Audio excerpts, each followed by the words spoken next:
Hey, thanks for stopping by my channel. Today I'm dealing with a 2008 Chrysler Town & Country. My wife got a flat tire the other day, and shame on me for never telling her where the spare tire was. But I'm just going to put this video together just to help you out if anybody has the same predicament. The spare tire for the Town & Country, or Dodge Grand Caravan, is underneath the vehicle. It's not in the trunk, it's underneath the vehicle. Pretty much dead center. Now, in order to access the tire to get it down, I'll show you what you have to do. Okay, I'm right under the driver's door, and this round circular holder is where your donut spare tire is, the temporary spare tire. What you need to do first is go to the rear gate, the trunk of your vehicle, open the rear gate up, and on the left side of your trunk area you're going to see this little door. You're going to turn the knobs and this plate will pop off. I already have them out, but the bigger bag, there's going to be two bags. The bigger bag is for your jack, and the smaller bag, the thinner bag, are the tools you're going to need to lower the spare tire. Now I'll open up this bag and you'll see what we have in here.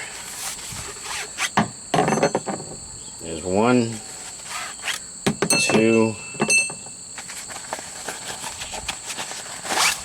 there's 3 items in here. This wider one is the handle, and then these 2 poles we're going to put together. There's a little push button spring, and you're going to line it up with the hole on the other end and just snap it on, and then the handle goes on top just like that. And then this is the bottom end of the handle, and I'll show you where this goes. I'm inside the vehicle in the driver's seat, and if you look down at the bottom of the console, there's that round cover plate here. All you do is lift that up, it'll slide right off, and you can see that head of a bolt right there. It's a square. We're going to take the bottom of our pole, line it up. It tells you right on the handle. You want to turn it to your left towards the driver's side and just keep turning it until it stops. And once it stops, that means that the spare tire cover is on the ground. Now, with that spare tire plate down on the ground, you want to take the handle and the poles out of your car. Now you're going to take the handle off, just push in the spring, and that'll release the handle. And on one end of the handle there's an opening with a hole. We're going to line that up with the spring pin that's sticking out, just like that. Now this becomes like a fishing rod, and we're going to pull out the plate from under the car. Okay, now all you're going to do is take that fishing pole we made and put the hook end right on top of the plate on the edge and just fish it out. If you ask me, it's my own personal opinion.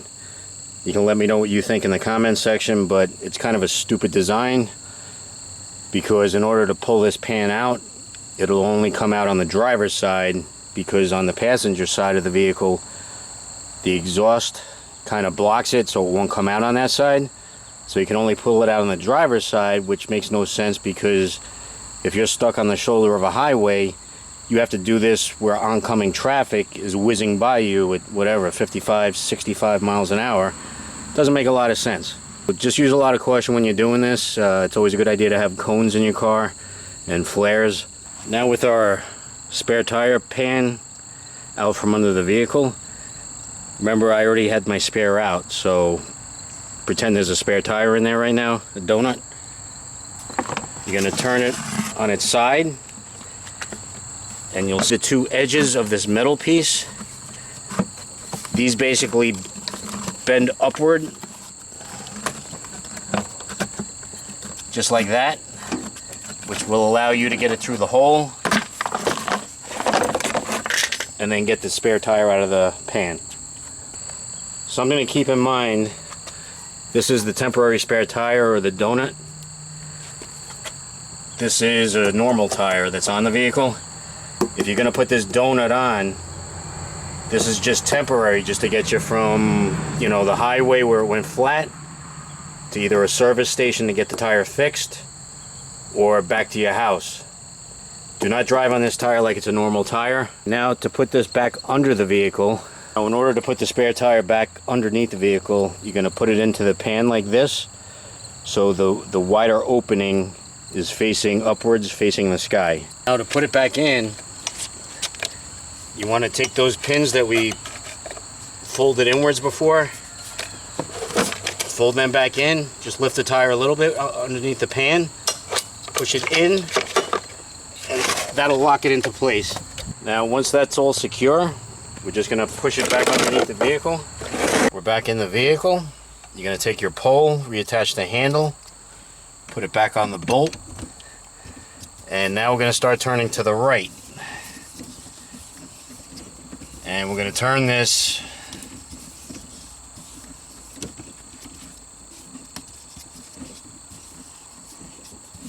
until it basically stops, and it's starting to tighten. It's off the ground. Now we just have to bring it up to the body of the vehicle. So when you start to feel that first resistance, that's just the weight of the tire hanging on the cable.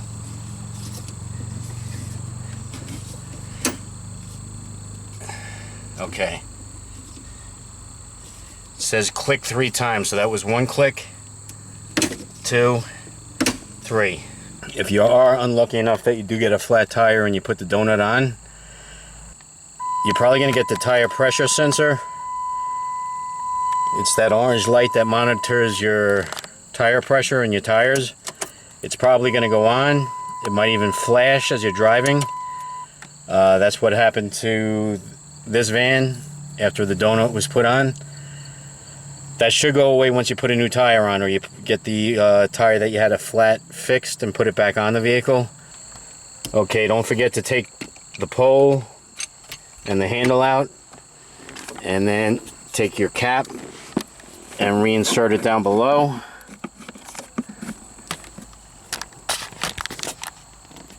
Down below. Make sure you put your newfound fishing pole and handle back in the case in the trunk, and you are good to go. So thank you so much for watching. I really do appreciate it. I have videos out every Thursday and Friday at 12 noon, you know, mostly on car repairs and also on some home repairs and home equipment and such as they pop up. So check out my playlist. You might see something that'll help you. I hope it does. That's my intention. If you haven't, click like. I'd appreciate it if you could do that, and maybe subscribe if you haven't already, and leave any comments down below that you'd like, good, bad, or indifferent. I'd love to hear from you. So thank you so much for watching, and I'll see you on the next video.